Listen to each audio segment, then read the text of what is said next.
अभी नोटिस किया कि पहले भी तुमने नोटिस किए थे? आज ही नोटिस किया है ये। अच्छा, यहाँ पे भी गैप्स ज़्यादा हैं, यहाँ पे भी। तो गाइस ये मेरे पास है पल्सर NS125, साथ में है यूज़र अतुल भाई। तो भाई का पूरा फीडबैक देखेंगे। लगभग 1500-1600 किलोमीटर की राइड हो चुकी है, तो कैसा क्या एक्सपीरियंस रहा और NS125 खरीदने का क्या रीज़न था, कौन कौन सी गाड़ी ऑप्शन में थी, सब कुछ इस वीडियो में आपको बताने वाला हूँ। तो वीडियो एंड तक देखना।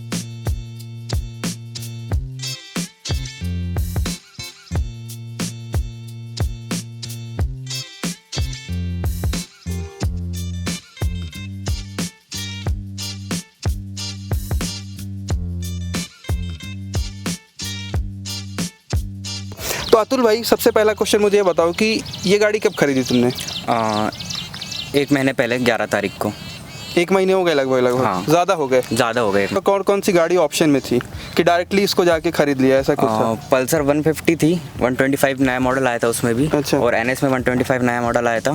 तो लुक के हिसाब से और एवरेज के हिसाब से NS 125 ज़्यादा बेटर लगी, इसलिए इसको। मतलब पहले तुमने पल्सर 150 देखी थी? हाँ, मेन में 150 का ही गया था। अच्छा, खरीदने तुम 150 गए थे, लेकिन फिर ये पसंद ये आ गई क्यों? अच्छा। पहले इसका नॉलेज नहीं था कि 125 आ गई है NS, बट जैसे ही पहुंचा तो उन्होंने बताया कि 20 दिन पहले ही लॉन्च हुई है और शोरूम में भी ये सिंगल पीस ही था उनके पास। अच्छा, और NS 160 क्यों नहीं ली?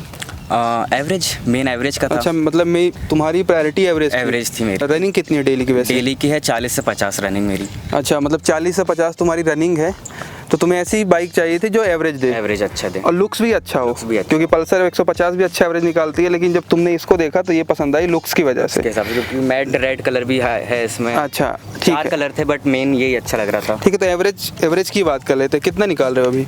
अभी तो 50 दे रही है, करेक्ट। 50 के ऊपर भी निकल जाता है। कभी टेस्ट किया कि ऐसे रफली बता रहे हो? ट्रेस करके भी देखा है और पूरा कैलकुलेट करके भी देखा है, तो 50 ही पहुंच रहा है उसका। अच्छा, मतलब 50 का। तो भाई NS 125 का रियल माइलेज यूजर के हिसाब से 50 किलोमीटर पर लीटर है, ये आप नोट कर सकते हो।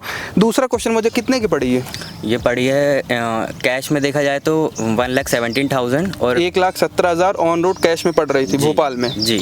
तुमने फाइनेंस कराई है, कैश में ली? मैंने फाइनेंस कराई है। फाइनेंस में मुझे 1,30,000 पहुँचे। 1,30,000 की पड़ी फाइनेंस में। तो कैसा क्या डाउन पेमेंट कैसी क्या? डाउन पेमेंट थी अपनी 60,000। 60,000 की डाउन पेमेंट, ठीक है। EMI जा रही है 4,020 रुपये। ठीक है, EMI कितने साल के लिए? 18 महीने की। ठीक है, 60,000 के डाउन पेमेंट पे 18 महीने के लिए 4,020 रुपये की EMI जा रही है। कौन से बैंक से फाइनेंस है? HDFC।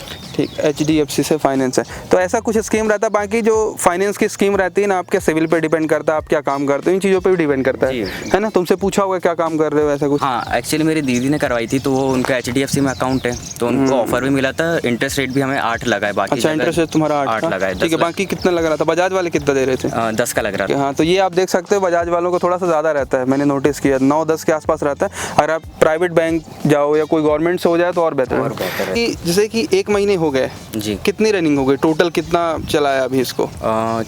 1500 हो गए, 1400।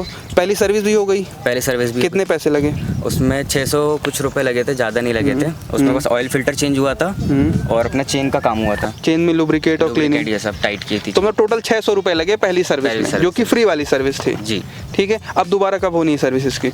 इसकी होनी है 4500 पे। ओके, तो जैसे कि 1500 किलोमीटर की तुम्हारी राइड हुई, तो इसमें तुम्हारी टॉप स्पीड कितनी थी? 95 पहुंची थी, 95 उसके ऊपर कुछ उम्मीद लग रही थी कि नहीं? नहीं, उसके ऊपर उम्मीद तो नहीं लगी, क्योंकि अभी सेकंड सर्विसिंग है, इंजन इतना खुला नहीं है, बट देखते हैं कैसा होता है आगे। अच्छा, तो भाई NS 125 की यूज़र को अभी तक top speed 95 kilometre per hour की मिली है, और पहली सर्विस के बाद मिली है ना? जी, पहली सर्विस के बाद। दूसरी सर्विस के बाद शायद बढ़ जाए, बट हाँ, अभी 95 किलोमीटर इतना ही अपन लेके चल रहे हैं। लगभग इतनी 125 सीसी की बाइक है, 95 या 100 की टॉप स्पीड बहुत होती है। अच्छा, एक बात और बता दो मुझे, पहले कभी तुमने NS 160 या NS 200 चलाई है? हाँ, दोनों चलाई हैं। तो क्या डिफरेंस तुम्हें लगा? जैसे NS 160 से अगर अपन देखें तो क्या डिफरेंस लगा चलाने में कुछ? बस वही पावर का ना, उसके अलावा कुछ? उसके अलावा कोई डिफरेंस नहीं। कंफर्ट या सीट हैंडलिंग सब सेम है?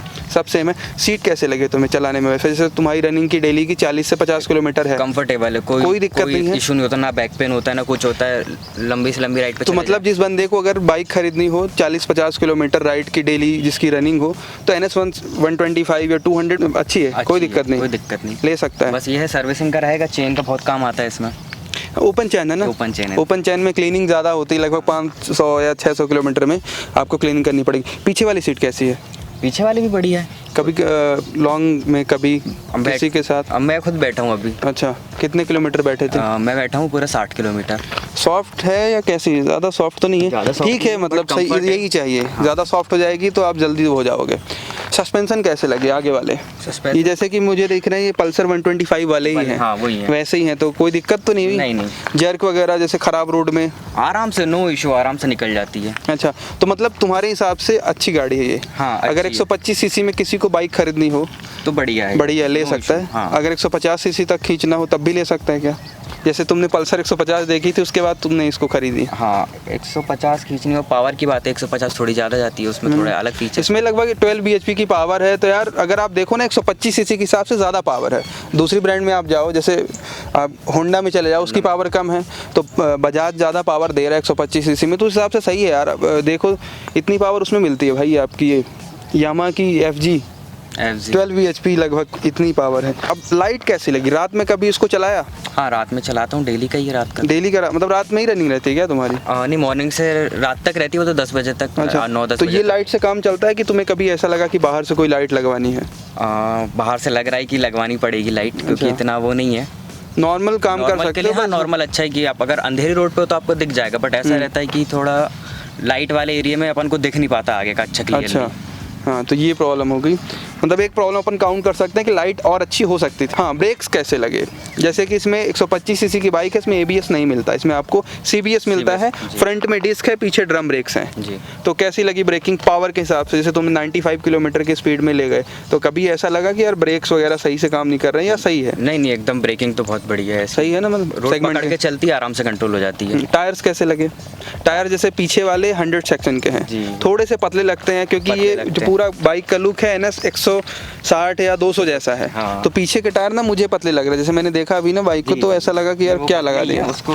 अगर थोड़े मोटे होते तो थोड़ी गाड़ी का लुक और आता, तो प्राइस बढ़ जाती ना भाई? प्राइस बढ़ जाती भाई, और एवरेज भी फिर कम होता गाड़ी का। ठीक है, एवरेज भी कम हो जाता, तो मतलब अच्छे हो सकते थे टायर। अभी थोड़े से दिक्कत कर रहे हैं क्या? नहीं, दिक्कत तो नहीं कर रहे हैं, बट वो है दिल को अच्छा नहीं लगता। अच्छा, हैंडलिंग करने में, जैसे तुम ट्रैफिक में भी चलाते होगे? हाँ, ट्रैफिक में हैंडल करने में इजीली निकलती है क्या? हाँ, आराम से, इजीली, कोई दिक्कत नहीं। तुम्हें कोई दिक्कत नहीं अभी तक? और बहुत इंपॉर्टेंट क्वेश्चन मुझे बताओ, जितने भी ना बजाज के यूजर्स हैं उनसे मैं पूछता हूँ, ये क्वेश्चन ये है कि इसकी जैसे बहुत सारे लोगों को प्रॉब्लम होती है कि गियर अटकते हैं। हाँ। साउंड करता है गियर खट की, तो इसमें आती है वो आती है। ज़्यादा आती है, कम आती है? कभी कभी तो नहीं आती है, कभी कभी कुछ ज़्यादा ही आ जाती है, और कभी कभी ट्रैफिक में होता है कि अपन फर्स्ट के बाद सेकंड डालते रहते तो न्यूट्रन हो जाती है। अच्छा, वो ट्रैफिक में रुकने के बाद होता होगा ना, कि ऐसे चलते चलते? कभी कभी चलते चलते भी होता है, रुकने के बाद भी होता है। नहीं, रुकने के बाद तो होगा ही, जनरली हो जाता है, बट चलते चलते होना वो थोड़ा सा चलते चलते कभी कभार होता है। मतलब तुम्हें ऐसा फील हुआ कि थोड़ी सी ऑकवर्ड है, मतलब अलग से? हाँ, कभी कभी ऑकवर्ड हो जाता है कि एकदम से फर्स्ट के बाद सेकंड शिफ्ट मारता हूँ तो न्यूट्रन हो जाती है, तो गाड़ी वहीं पर एकदम से स्लो दब जाती है। अच्छा, तो ये एक प्रॉब्लम हो गई। और बाकी अटकते तो नहीं है, बस आवाज़ आती है, ये समझना है मुझे। अटकते तो नहीं है, अटकते नहीं है ना, आवाज़ बस आती है। आवाज़ आती है, तो ये आप नोट कर सकते हो, अटकते नहीं है गियर, आवाज़ आती है। तो ये सभी बजाज की बाइक्स में आती है, आप चाहे 200 सीसी ले लो, चाहे आप NS 200 ले लो, 220 ले लो, कोई सी भी ले लो। डोमिनार तक में आती थी, मैंने आपको बताया था मेरे पास डोमिनार थी। तो हाँ, ब्रेक्स हो गए आपके, ब्रेक्स अच्छे लगे। चेन क्लीनिंग का बता दिया, ओपन चेन है, लगभग 400-500 किलोमीटर में क्लीन होंगे। और पीछे की सीट भी कंफर्टेबल लगी, और गाड़ी के ओवरऑल आप लुक देख सकते हो, लुक काफ़ी बेहतर है। और सबसे इंटरेस्टिंग बात यह है कि मैट फिनिश में है, तो लुक्स काफ़ी अपीलिंग लगता है, मैट रेड है। और हाँ, कलर तुमने कौन से देखे थे कि बस रेड ही लेना था तुम्हें? मेरा ब्लू का मन था, बट शोरूम में उस समय रेड अवेलेबल थी। अच्छा, तो रेड ज़्यादा अच्छी लगी फिर ब्लू देखने के बाद कि हाँ, रेड ज़्यादा, रेड थोड़ा ज़्यादा आई कैची लगती है, ब्लू है थोड़ा। हाँ, बाकी स्टिकर्स क्वालिटी इनकी कैसी लगी? बढ़िया है, कोई इशू नहीं आया अभी तक। स्टिकर सही लग रहे हैं। फिनिश है ना, मुझे पर्सनली खुद अच्छी नहीं लग रही है। जैसे ये देखो, यहाँ पे गैप्स, ये अभी नोटिस किए कि पहले भी तुमने नोटिस किए थे? आज ही नोटिस किया है ये। अच्छा, यहाँ पे भी गैप्स ज़्यादा हैं, यहाँ पे भी। अभी मैं लगा दूंगा क्लिप। तो हाँ, ये थोड़ी सी फिट एंड फिनिश मुझे लगता है कि इंप्रूव करनी चाहिए। तो बजाज ना कभी कभी ये चीज़ें कॉम्प्रोमाइज़ कर जाता है। RS में भी सेम फिटिंग की प्रॉब्लम थी, कहीं पैनल गैप ज़्यादा थे, कहीं सेम इसमें भी। अभी मैं आपको दिखा दूंगा। तो यही, उसके अलावा कोई प्रॉब्लम नहीं। उसके अलावा कोई प्रॉब्लम नहीं। फाइनल क्वेश्चन, जैसे कि अगर मैं बोलूँ कि 125 सीसी या 1 लाख के सेगमेंट में कोई बाइक रिकमेंड करना हो, तो क्या इसको रिकमेंड करोगे तुम, जो व्यूअर्स हैं उनके लिए? हाँ, अगर लुक और एवरेज चाहिए तो बिल्कुल रिकमेंड करूँगा। लेने लायक है, मतलब जिनको NS वाला लुक भी चाहिए, साथ में एवरेज भी चाहिए, तो वो ले 125 ले लो जी। ठीक है, तो भाई का यही है फाइनल वर्ड। और जैसे ही आगे कुछ भाई का नया एक्सपीरियंस होता है 5000 किलोमीटर के बाद, तो एक अपन और नया वीडियो कर लेंगे। मिलते हैं नेक्स्ट वीडियो पे, सी यू सून।